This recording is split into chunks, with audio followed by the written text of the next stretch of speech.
Welcome to Raw and Refined, the Gentleman's Out, where we're going to have conversation with middle-aged black men about what's going on.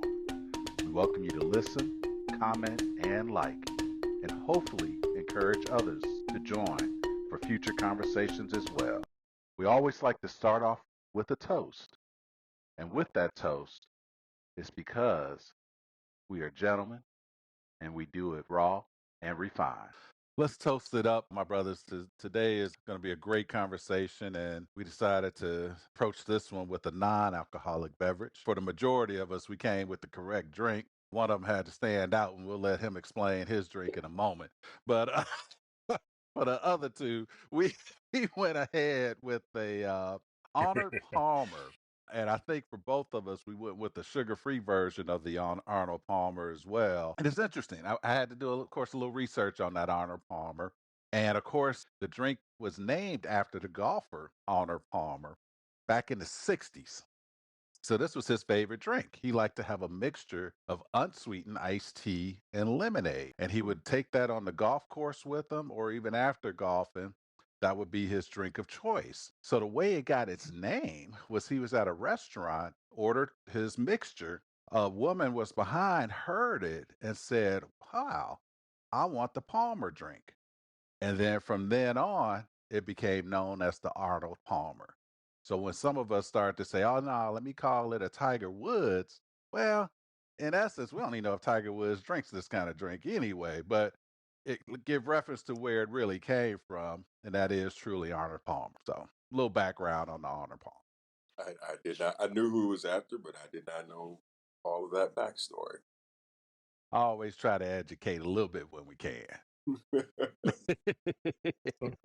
Well, all right there, brother. And GK, what's that off thing you got over there? So I started buying my own beets, and not beats, but beets, and I just started making them in my blender. I Okay. put whatever fruit I have. I had a bunch of watermelon before it went bad. Added some watermelon, some turmeric root, blended it up, and it makes and of course some water, and then it makes the beets a lot more, you know, a lot Palatable. easier, Yeah. palatable. Yeah, I was because wondering fruit how you juice, kind of flavored that up a little bit. yeah, that watermelon helps. The watermelon, Yeah, when you said the watermelon, I'm like, Uh-huh. okay, because otherwise, that's like drinking yeah, apple it's cider rough. vinegar, bro. You got That's you got rough. to figure a way to Man, I to drink make that apple cider palatable. vinegar all the time, Whew. and I do it. I just do it with with water. I put a Yeah, little shot of apple cider vinegar in about 8 ounces of water, and I drink it real fast. And Take it to the head. that's yeah, it. real fast, and then drink some more water afterwards. So there's no aftertaste because it's just nasty. But you got to do it. Well, Right. That's it's right. good for helping to slow down the carbs. If you're eating something carby or sugary, 15 minutes before, get you a shot of that apple cider vinegar in there, and it helps to it. Especially, it's just like now I don't want to get off subject too much, but it puts a barrier up and slows down the absorption of the sugars a little bit. So if you got some sugars, at least you don't want them going too fast. But Right. yeah, GK, it's beets are the beet juice is that's heart healthy to the Mhm. mug, so Mhm. It is. It is. however you got to make it taste decent enough to Man, do it all the time, then do that. That's a good choice there. It's probably way healthier than this Arnold Palmer. Hey, it Not probably but is, but that's okay. That still but wasn't that's the all right. assignment. Yeah, there you go. You say the beverage was put out there, mug. We Oh, put choices, we gave choice opportunities. If you didn't offer up one, then you roll with what's chosen, right? man. You like But you this like one of those 10 Democrats that got up to right, right, censor my right. brother. You don't the assignment mug? What y'all doing? Looking like maggots. Exactly. Yeah. Exactly. Oops, I went off all way off the rail. So let's get where we're supposed to be going. Today, we're talking about brotherhood, a friendship since 1982. So That's it today, exactly. today's segment, welcome everybody to the episode. Uh, we're sharing a 40 plus year friendship between the three of us, the hosts of this illustrious, raw and refined that's 120 gentleman's hour. years. There you go. Uh-huh. We got 120 years of life, Right, right, Got to be right, real, right. real careful with the word choices and what, That's true. that's all 40 years. There's all kinds of things, that happen. So, we're going to be very choosy in what do we call those? The adverbs and the Right. adjectives that we use throughout That's right. today's session. We That's can't right. be decoding stuff. So we might have our own nicknames for each other, but we just leave it Oh, at that. Oh and yeah. we got, you got 40 years of layers of coding that's, we can't be revealing too much That's right. That's right. but we're going to talk about how it started, some defining moments along the way, challenges and growth of us as individuals and as of our brotherhood. And we're going to kind of wrap it up talking a little bit about why long-term friendships matter, positives of having some lifelong brothers. Not, it's not like we're not being braggy or anything, saying, yeah, we've been friends for 40 years, and if you haven't, your life sucks. No, that's not what No, we're doing. Right. Right. No, no. Just talking about no. how special to have that kind of bond has been for us and Hmm. hopefully for others out there listening as well. So we just wanted to share that with the world right now. So I appreciate you teeing that Yeah, up, Rich. yeah, being a little less heavy, after our last conversation was I thought a very powerful conversation, but it was some really heavy material. So kind of shifting gears a little bit, a little something lighter, but not necessarily that light, 40 years of things, there can be some depth in there too. So kick Yep. us off, GK, with the beginning years. So the beginning. So it's a funny thing. I think about that, and it's funny. We weren't in the same classes together as freshmen. We had a common teacher. Our mutual friend Charles Baker, one who I knew since fifth grade, sixth grade, and when we got to high school, Charles was always really good at math and science, right? Particularly math. And Charles knew Rich because they were all, I think you were too, John. Y'all were in Algebra Plus together. And Yep. I was Yep. not. I was in academic English with, I guess, which is honors English. So I didn't really know y'all, but being kind of the nerd that I was back then and Charles was back then, it was like, yo, there's these cats, especially Rich, Uh who, who, huh. who thinks he's really, really smart. And so we all went and thought Yes. we were the smartest, right? Yeah. So it was like, who is this dude? And so, really, my first introduction to Rich was through Charles. Uh And it huh. was because the commonality in class schedule that you all had. And Mm-hmm. so Hmm. it was Rich first for me. Uh And huh. then John came later Mm-hmm. in terms of Yep. friendship. And I think Rich and John were kind of, Mm-hmm. kicking it together. And then somehow, really like Mm-hmm. Voltron, we all kind of came together. And then by sophomore and junior year, we were kind of in most of Mm-hmm. the class. Things just kind of built from there. So there's Mm-hmm. all these branches, I think, that connect us, as a tree. Commodore 64. That's right. That's right. That's right. That's right. John had the Oh Commodore my. 64, Yep. and we started battling on the games. That's Uh, right. That's right. That's That's when we were right. freshmen. That's where, because I could take the bus down to your crib. We discovered that because taking the bus, it went past your crib when we were going to school, because Uh it huh. went down Roosevelt, went through Forest Park, down Des Plaines, Mm-hmm. and then came back up all the way around through to the other side. And so it was like, oh, that's where John lived. Okay. All right. So Mm-hmm. then I figured that out. So I could hop on the bus and come down there. And Mm-hmm. we started doing battle on your Commodore Yep. 64. I had the That's Atari right. 400. Yep. And so that's where, that's how we clicked off on those video games. That's right. Hmm. That's right. That's right.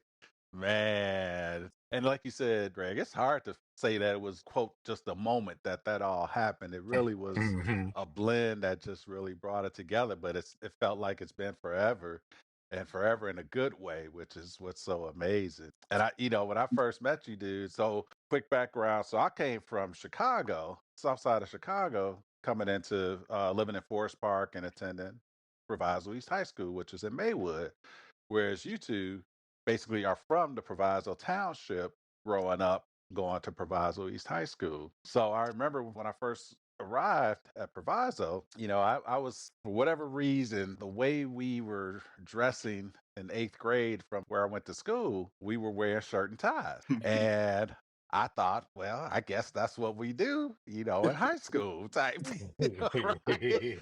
So, so I roll up, I got my shirt and tie on, button down, looking preppy as I don't know what, and then entering the Proviso East High School, which is in Maywood, Illinois, which, I will say is not a preppy part of of the western suburbs of Chicago.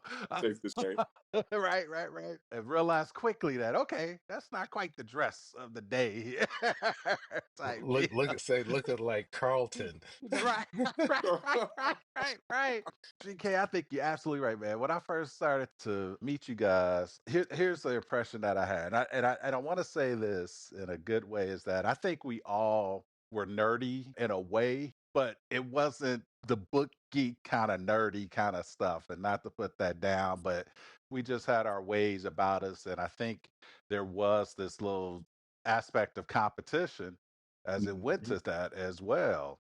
And when I mhm. first met Rick, I thought of Rick as that, but then I was like, he's a sports dude. He all into basketball and this and that type deal. And then when I met you, GK, I was like, man, this dude think he the player, man. He think he getting all these women and stuff, man. Look at this fool right here. So, had the deep voice back then in freshman year. Remember that and Yeah, everything as that was the well. thing I remember Oh about my Greg. It just God, no. cracked me up. It was like, I was like, my voice hadn't changed yet. I was still had the little cracking, little high voice. "Hey, I'm Right, Rich," and he'd walk in. Hi, I'm Greg, and he was all of right, 5'2", right. 93 pounds. 93 pounds, You know, right? walking in, hey, what's up? Right. I'm Greg. You know. Yes, man. But man, whatever it was, it was like you said, I think deep down, just hearts of gold. It was meant to be. It's still meant to be. And we're getting into more of what that's been throughout the years. But man, those, high school definitely defining moment for me and really started started this, which has been absolutely fantastic. Yep, Yeah. yep. No, no, it's a crazy thing to reflect on. You know, I I've told people one of the things I appreciate most about my high school is that we all kind of like we all found each other. It wasn't like we were forced to like no, it was like we all sort of almost spontaneously found each other. Like, oh, this guy's kind of cool. Mhm. He's smart. Like for some reason, I always had an affinity for guys who were smart, who did well in school, who had the respect of teachers, because there were always opportunities to really get in trouble. I can't say I was immune to it, but I always sort of found myself wanting to be around cats who was like, talking about the future or politics or like just doing things that I felt were positive. And Mhm. we just like, then I eventually found myself going over to Rich's house, Mhm. found myself hanging out with him, and Mhm. and parents, meeting his parents, Mhm. with you, John, going to Forest Park, hanging out at your crib, like, Mhm. and it just built upon itself over time. No, I Okay. agree. And of course, Al's. Hard in the house, Man. Al's was the Yeah. spot to the hot meet dog up stand. with. That's I right. worked at.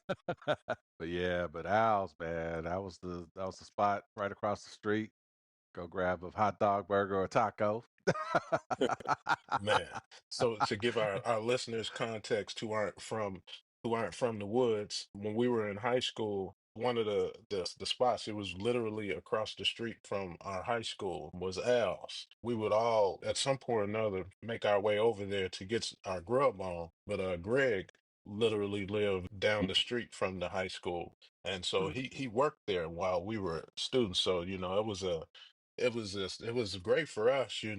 one of our best friends worked in the spot, and so I don't know how to describe it, but it was a meetup spot. It was a central location. It was a cultural bastion for us, at the time, and for Mm. for many years after that. And Greg worked there. I should love going over there because your man GK, what was his name? Chuck, Was Chuck the owner or the manager or he what? was the nephew of the owner. Okay. They were from Thailand, and he came from Thailand with them and worked and kind of ran the register really. Mm-hmm. Well, Mm-hmm. And just a cat with a great spirit, Yep. and just thousands of people loved him. We lost him a few years back. When we were in high school, whenever I walked in there, I'll come in the spot, and Chuck would always point at me and say, "Greg Kelly, brother. Greg Kelly, brother." You Yep. know. Yep. Yep. Yep. Every time, every time, and Yep. the first 3 or 4 times, I came in, I was like, no, no, no, and then after a while, I was like, just shut up. That's who you are, to him. Uh, well, it's an but interesting yeah, thing when you talk about Al's, the restaurant. All three of us wound up at some point in high school working fast food. Don, yeah, you worked at McDonald's, Yep. and Holloway, you worked at Taco Bell, Mm-hmm. and we were all working at the same time at fast food while we were in high school, right? Mm-hmm. That's yeah, such I reflected on it not too long ago. It's like that's an interesting thing. There's a way in which that kept us out of trouble, kept some money Mm-hmm. in our pocket. Uh, Mm-hmm. we could relate to each other because we were all working at fast food, Yep. and then we stopped by each other's spots to Yep. get up too. By the Yep. way, get the Yep. free. yeah. It was really beneficial, I think, That's for right. us. In addition to the free food that we were able to share amongst the group, I think it really taught us a lot of people skills. It taught you how to deal with people. It taught you one thing. It definitely taught you was how to deal with pissed off people, Yep. Mm-hmm. because in any kind of fast food setting, restaurant setting, everything doesn't go perfectly, and you get ignorant, angry people. You get people that are irate and blowing up for something real small. I know you didn't got Right. snapped at for having some cold fries before, John, Right. that kind of Oh thing. yeah. But I think ultimately, it benefited all of us, and in that it taught us how to deal with the public. But yeah, I hadn't thought about that, Greg. We were all in fast Yep. food jobs at that same time. Yep. Hmm. Yep. Yep. It was like you said, Rich. It definitely was a life an important part of my life story is having had that Mm-hmm. experience. The chaos of a bunch of people coming in and trying Mm-hmm. to keep calm and keep your head still Right. interfacing with the public, and a lot of times it ain't positive ways you're dealing with them. That I learned just from that fast food experience. I Yeah, think I'm glad you brought that up too, because hmm when I'm at work and say something happens, so an emergency happens, at the office or something. One of the things I get as feedback from my team and others is that you always approach the situation so calmly. I never really thought about that, what you said, and how that basically shaped that some of that experience. You had to be able to stay calm with any situation that was going on, but still get the job done. And I think that's, just carried through, of course, with knowledge, you can always stay calm with that as well. But I think it was the experience that also realized, hey, everybody getting crazy isn't going to help the situation. So we got to yeah. stay calm and work through it. But that's a good point. Well, I've seen you up close in a couple of different situations where you kept your cool and helped people. The first time was when I was getting ready to graduate from law school, and you were down there for graduation. We were at the gym. We were balling that weekend. You had come down, so we're at this. I'm at the University of Illinois spot called IMPI, the Intramural Phys Ed building. So we're there hooping, and this cat. He was an undergrad, but he was pretty big. So, I'm sticking him. We're playing, and he went up and he stepped on somebody's foot when he came down or something and dislocated his ankle. And so, we're playing and he goes down. And of course, what happens. You look down and you see your foot pointing the wrong way, right? It's supposed to be pointing this way, and this over here doing this. So he sees it, he freaks out, screams. We're like, oh, and John looks up and comes over there. So John hasn't even graduated from med school yet, or hadn't, or were you a resident? I forget. I'm good. This is 94. So Yep. I the was just spring of in my 94. last year. Yep. I was in my last year of med Yeah. school. Hmm. And so, this happens. And John, runs over there real quick, sees dude, and looks at it, and is like, all right, he got the shoe off, looked at everything, and was like, okay, it's just dislocated. You all right, and calmed dude down, so by the time the paramedics got there, everything was chill. And I'm just sitting over there super proud of my boy. He ain't even officially a doctor yet, but he already, then handled the situation, and we like, oh, that's your boy. Yeah, oh man, wow, it's a good thing he was here. Exactly, because we'd all been freaking out with him, but John was just super cool. And then when we were at the reunion, you remember that one, Greg? Yeah, I Were you do. there that evening when we were at the restaurant Yes, I do. and we're Mm, sitting there, we're eating, and we didn't even notice that something was going on. But John had noticed that he had peeped the situation, just got up from the table, went over there and started, calming down the family, dealing with dude. I don't know what he had passed out, or mm, I forget, but John, mm, just Vaguely. was on the scene. Just like Yep. that. And so mhm, by the time the EMTs got there, everything was already, handled. We were like, mhm. damn, where did he go? He just hopped up out of his seat and, sprung into action, black superhero style. We was like, dun, da, da, da. Don't worry, Dr. Super Card's John. here. You know. Oh man, nah, I appreciate y'all. Yeah, yeah, I remember those and things. And again, I think a lot of what we've gone through has helped to be present in those situations, as well. So y'all support has always been just so impactful to me. So you guys, I don't know if you ever really know how much you guys mean to me in that aspect, but you guys are the world to me. And I love that we've been able to have such a friendship that's more than a friendship, more than a brotherhood. I don't even know what to truly call it, but I Well, for love a it. I while, love we y'all. So called you yeah. out the moral compass. Greg, it's not in the script, but we got to talk about that, right? Me and Greg have had conversations that it's the you remember that people would wear the bands that say WW JD. JD. What would Jesus do? No, for Greg and I, for a lot of our lives, it was always what would John say? What did John say? Right. WWJS. What would John say? We had a bit more flexible moral code than John. I'll put it that way. And so I can, Oh I can, John, man. I can hear his voice. Y'all remember safety first? it's like I don't Yup, know. It's like yup. it's kind of been like do you want to do that? Well, because if you do that, at some point you're gonna have to explain it to John, like he was, Right, like he was the boss of us or in charge or right. something. But it was like, oh, you don't want to disappoint John. You don't want to disappoint John. This is true. Oh And it's not man. like he's ever gonna do anything, right? If Right, if right. if you disappoint him, he's gonna be all understanding and whatnot. And well, bruh, Well, yeah, exactly. Well, you shot that dude in the head. All he did was bump you and say, "Excuse me," but Right. bruh, I don't know. Maybe next time, take a different path. Oh man. well, one of the fascinating That's things to me about our friendship is that we aren't all the same. Like mm-mm, we are like mm-mm, we have some commonalities, mm-hmm, but our personalities are all mm-hmm. pretty distinct. That's why it says like we're like to me we like Voltron and like uh, Mm-hmm. Yeah. but it's like Yeah, John and I is just happen to John, be the head. John, Rich is We Rich, form like Voltron. I just happen to be the head. the head like Wu Right? Tang, the Rich, you the Jizza. That's right. Right, right.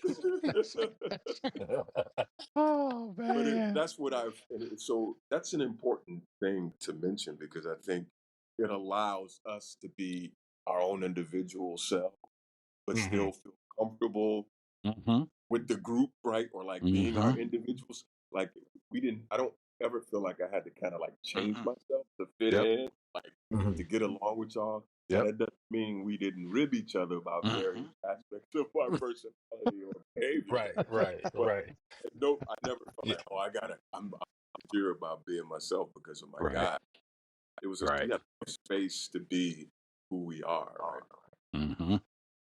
That's Exactly. that's that's that's very true. It's never at any point along the way has it been any attempt. I'll put it this way: any influence that we've had on each other has been organic. Mm-hmm. Yep.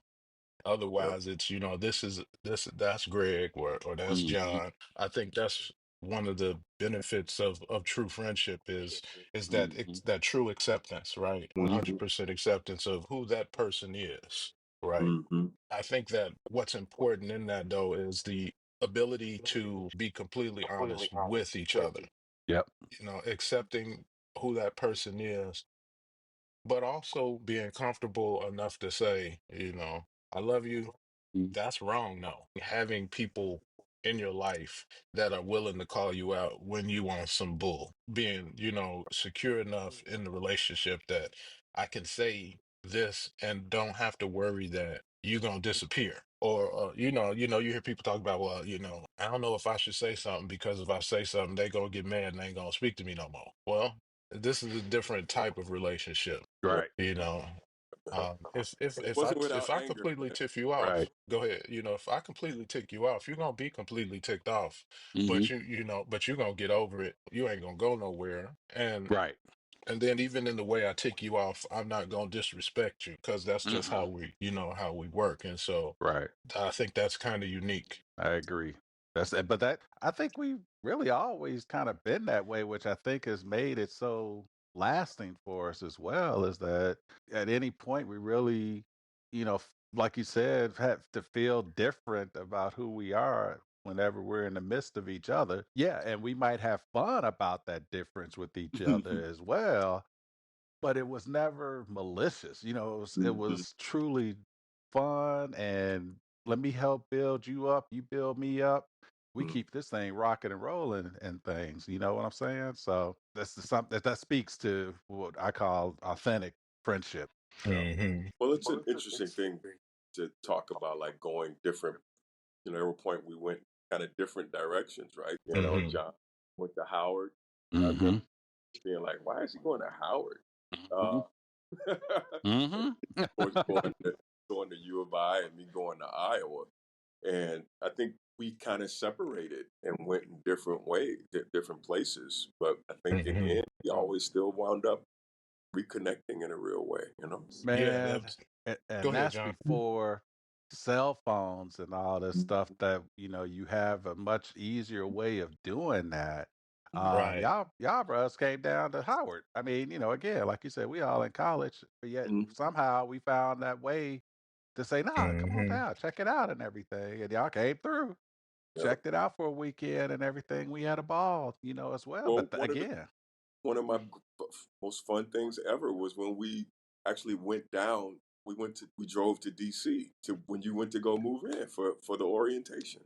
yep, yep, Hmm. yep, yep, We yep, all went yep. down there. That's right. Yep, I remember yep, we got yep, that picture when we were on the yep. road. That, That's true. that was Yep. one of my experiences with the Yep. three of us going and John being first. His orientation at Hmm. Yep. Howard was August, Yep. and That's um, right. yeah, that was a great experience That's for me. right. And then you cats came down freshman year, for Mm-hmm. spring break. Y'all came Yep, Mm-hmm. down to Yep. Champaign, and that's why Greg was online. Your line was Yep. suspended while Yep. over yep, spring break. yep. Sure And you did. came Sure down, Yep. did. y'all That's came right. down, drove down, and then it got a little uncomfortable down there when you met some of your future Right. bros A down little there. bit. What was I And so thinking? then we ended up driving him back to Right. Chicago Right. Right. to Right. cut the trip a Right. little short. It's like, Oh well, this might man. not be as a good idea as we thought. Let's get this brother up out of here. Right. Right. in, in retrospect, it was Oh it was man. brilliant because I think I developed some relationship with Frank at U of I in part because of that. Mhm. Major life events that shaped us as individuals and as friends. I'm thinking about Greg. John was the first in a number of ways. John was the first one to get married. Yep, Um, across Uh-huh. the country too. That's Right. right. He's the memorable. first one to get married and the only one to stay married. By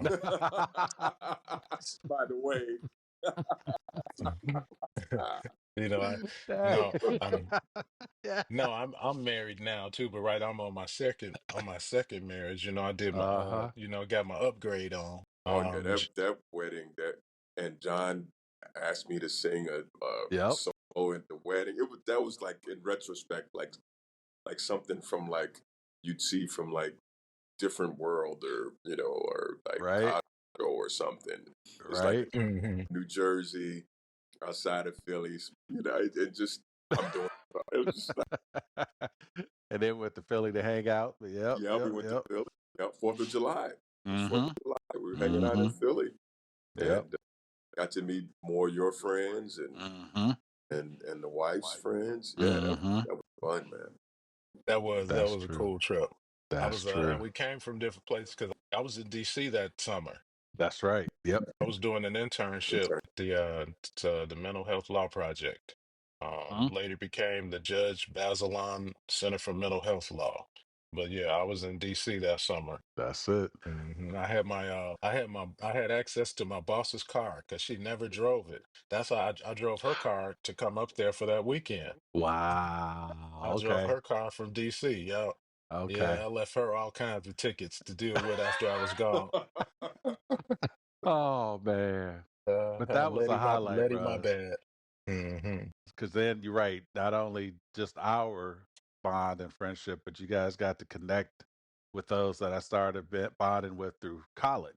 Yeah, it That's expanded the. the circle and the connections around the circle because it's interesting how they overlap despite the fact that even now we're not physically close to each other, but Mhm. our circles are connected and overlap in a lot of Mhm. ways. It's interesting all the time that, I meet people that know Greg or get people to be like, "Hey, I ran into your boy the other day." Yeah. Mhm. He was at such and such.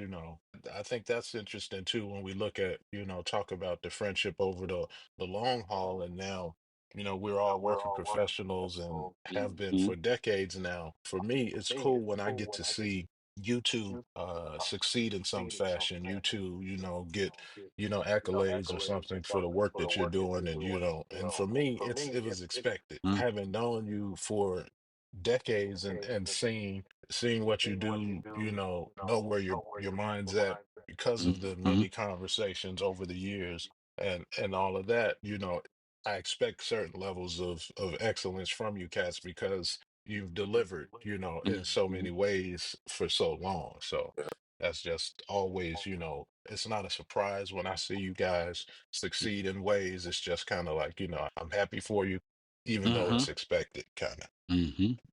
No, I agree with you, Rick. I think it's been amazing how we've known people, like you said, that one may be a surprise, but yet always proud that they bring that up. It's like, hey, I met a good friend of yours. Like, ooh, Richard Holloway. What? You met Rich? Where you meet Rich?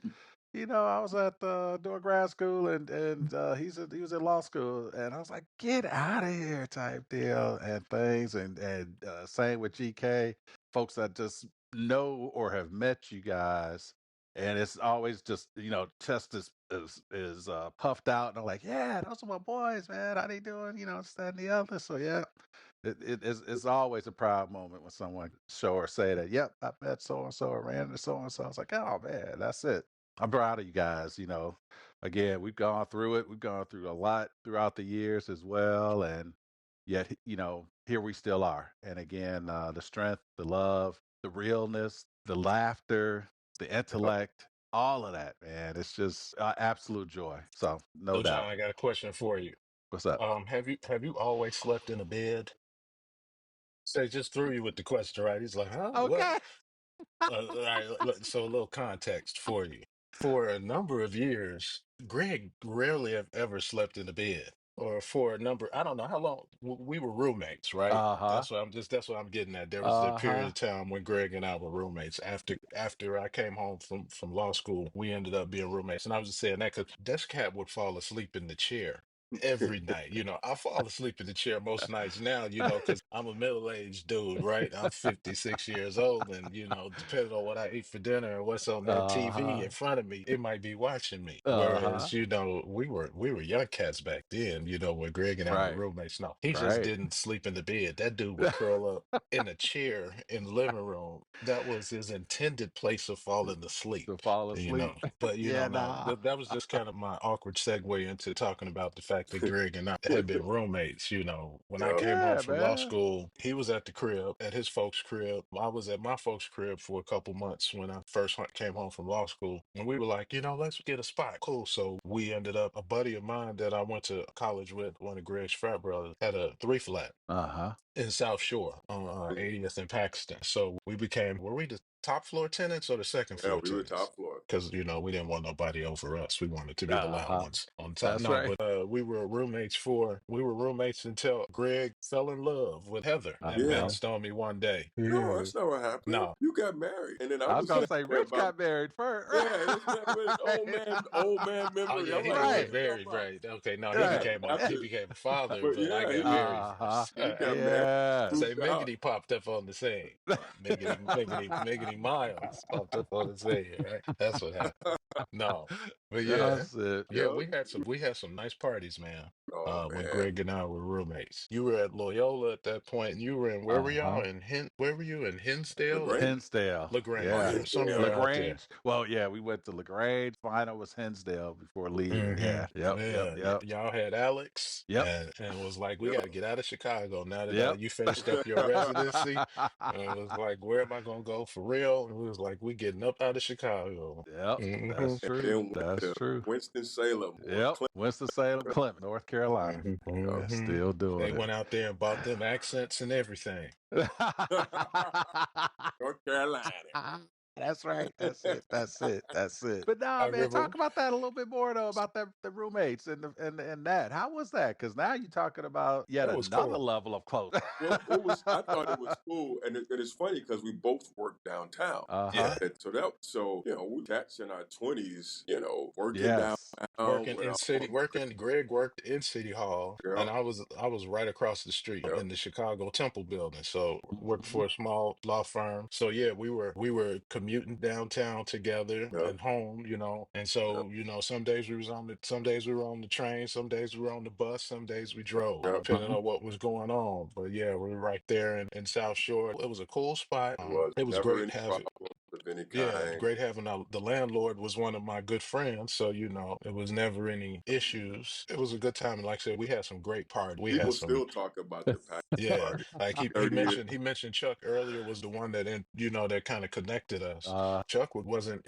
living in Chicago at that time when we Yep, were roommates. He was in yep, Dallas, I believe, or something yep, like that. But he yep. made multiple parties. Yep, yep.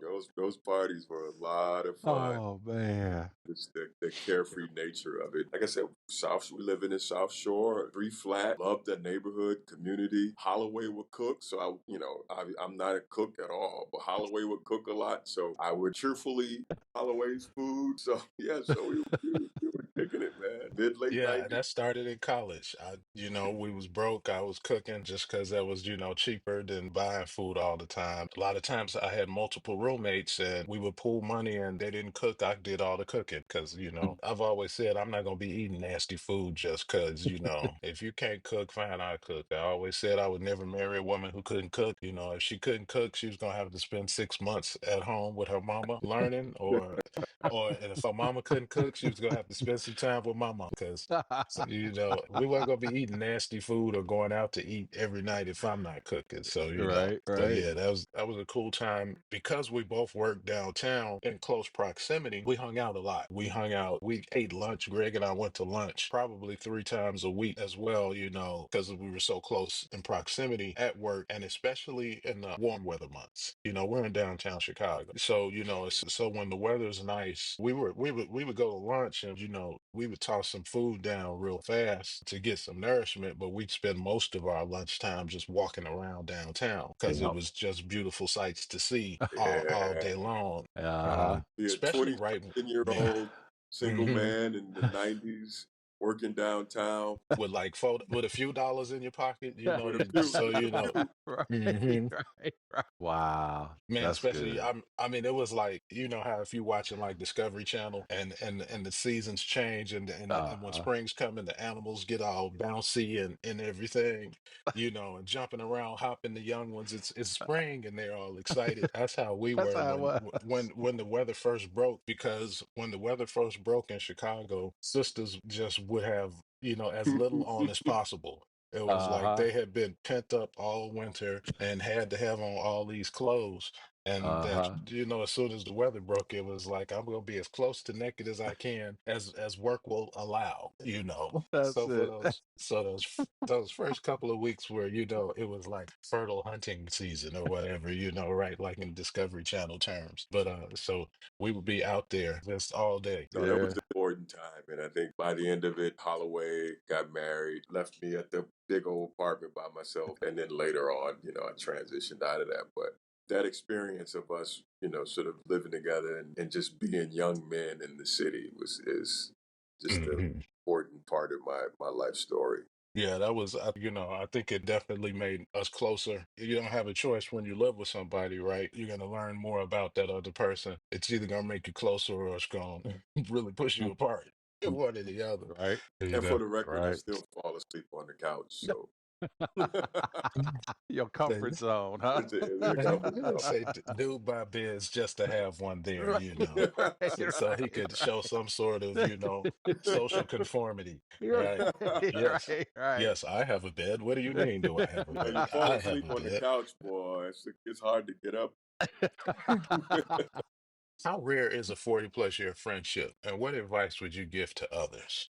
I know a lot of people that have these, Yeah. long-term friendships, so I don't know if it's really rare, but I think they're all special. The Hmm. ones that are those true, and I don't think you can have a friendship of 40 years that isn't a true friendship, or if you do, that's not, then that's kind of a shame. Hmm. No, I agree. And and there's gonna be times throughout that there's gonna be things that we not on the same page about or something, that's going on that we have different viewpoints about as well. But the beauty of that is that we'll have our conversation about it. We'll respect each other's opinion on what that is, and we keep it moving. Next thing you know, something that came up that made us have a laugh about something again, talking about sports or something else that's going on in the world. And I think that's the beauty of friendship. And I think that the longevity is not necessarily what defines the greatness of the friendship.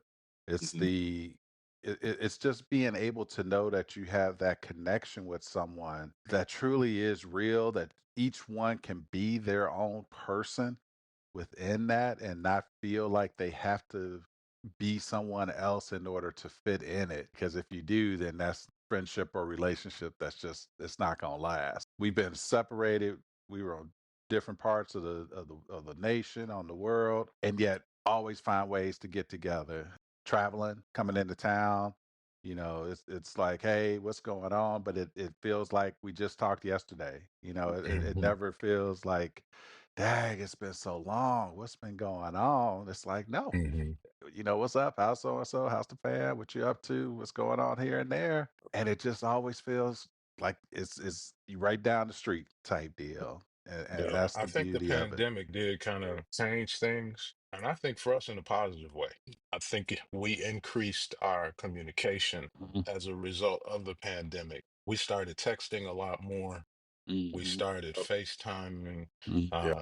uh, especially when it was right in the midst of it, Mhm. you know, making Mhm. sure, checking on each other and making sure to support each other. I think that level of communication increased during the pandemic, and I think in some respects it's kind of stayed there. So I think that was a positive. So, Yep. Yep. I think that's right. It's a way when you talk about the longevity question. I think it's cool, right, to say that it's been all this time, but we've all sort of changed so much over that period of time.